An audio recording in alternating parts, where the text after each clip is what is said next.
ఇక తదుపరి రాశి వృశ్చిక రాశి. వృశ్చిక రాశి వారికి ఏ విధంగా ఉంది జూన్ మాసం చెప్పండి. వృశ్చిక రాశి వారికి మిశ్రమ ఫలితాలే చెప్పుకోవాలన్నమాట. ఎందుకంటే ఫస్ట్ దీంట్లో 8th లార్డేమో 1st నుంచి 7th వరకు అంటే 6th వరకు ఉన్నారు. తర్వాత సన్ కూడా ఇందులోనే ఉన్నారు. సో బుధ ఆదిత్య యోగం అనేది ఇందులో ఏర్పడుతుంది. కానీ 8th లార్డ్ ఉన్నారు కనుక తప్పక వీళ్ళకి లాసెస్ వచ్చే ఛాన్సెస్ ఎక్కువ కనిపిస్తున్నాయి. అలాగే ఏంటంటే ఉద్యోగ రీత్యా కూడా కొంతవరకు ఆబ్స్టకల్స్ వచ్చాయి. అంటే సపోర్ట్ సిస్టమ్ అనేది చాలా తక్కువ ఉంది, ఎస్పెషలీ కొలీగ్స్ దగ్గర నుంచి, అలాగే బాసెస్ దగ్గర నుంచి. అంటే ఏంటి, పెద్దవాళ్ళ బ్లెస్సింగ్స్ అనేది తక్కువ ఉంది, అలాగే మన్నన పొందడం కూడా తక్కువ ఉంది. అంటే వీళ్ళు ఎంత కష్టపడినా దానికి ఫలితం అనేది కొంచెం తక్కువ ఉంది అని చెప్పుకోవాలి. కానీ 4th రాహు ఉన్నాడు కనుక తప్పక పై చదువులకి బయటికి వెళ్ళి చదువుకోవాలి అనుకున్న వాళ్ళకి మన డబ్బు ఖర్చు ఎప్పుడు మాట్లాడుకుంటూ ఉంటాము. సో అధిక ఖర్చులు అవుతున్నాయి అనేది చెప్పడానికి అనమాట. పై చదువులకు మాత్రం చాలా బాగుంది స్టూడెంట్స్కి.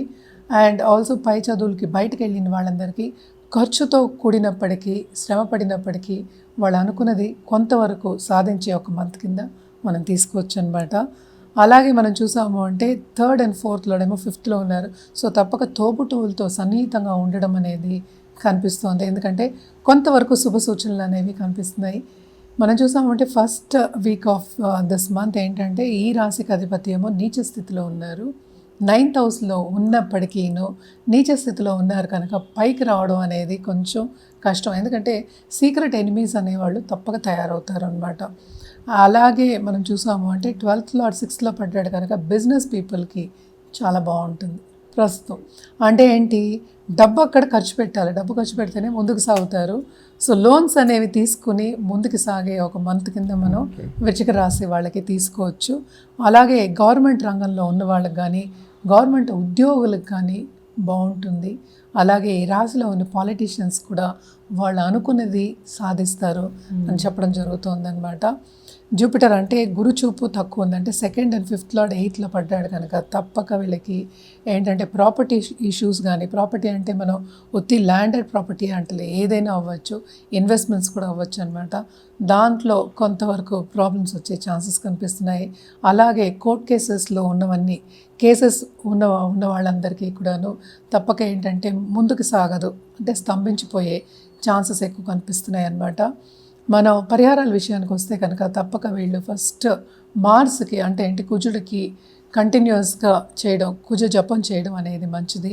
అంటే ఓం మందాయ నమః అని కూడా అనుకోవచ్చు మనం, ఆర్ కుజవే నమః అని కూడా అనుకోవచ్చు. అయినప్పటికీను దుర్గాదేవికి చేస్తే ఎప్పటికైనా శక్తి పూజలు మనం ఎక్కువ చెప్తాము, ఎందుకంటే తొందరగా పనులు అవ్వాలి అని చెప్పుకోవడం అనేది జరుగుతుంది. సో ఎర్ర పువ్వులతో ఎవ్రీ ట్యూస్డే పూజ చేయడం, అట్లీస్ట్ ఒక పువ్వైనా తీసుకెళ్ళి మనం గుడిలో పెట్టడం, సందర్శించుకోవడం దుర్గాదేవిని చాలా మంచిది. తొందరగా పనులు అయ్యే ఛాన్సెస్ ఉంటాయి. అలాగే మనం ఎప్పుడు చెప్పుకోవాలి అంటే కలర్స్ విషయం చెప్పుకోవాలంటే తప్పక వీళ్ళు రెడ్ వాడడం చాలా మంచిది. రెడ్ అలాగే బ్లాక్ కూడా వాడుకోవచ్చు. ఎందుకంటే ఇప్పుడు మనకి శని కూడా ఏంటంటే 3rd and 4th lord 5th లో ఉన్నారు.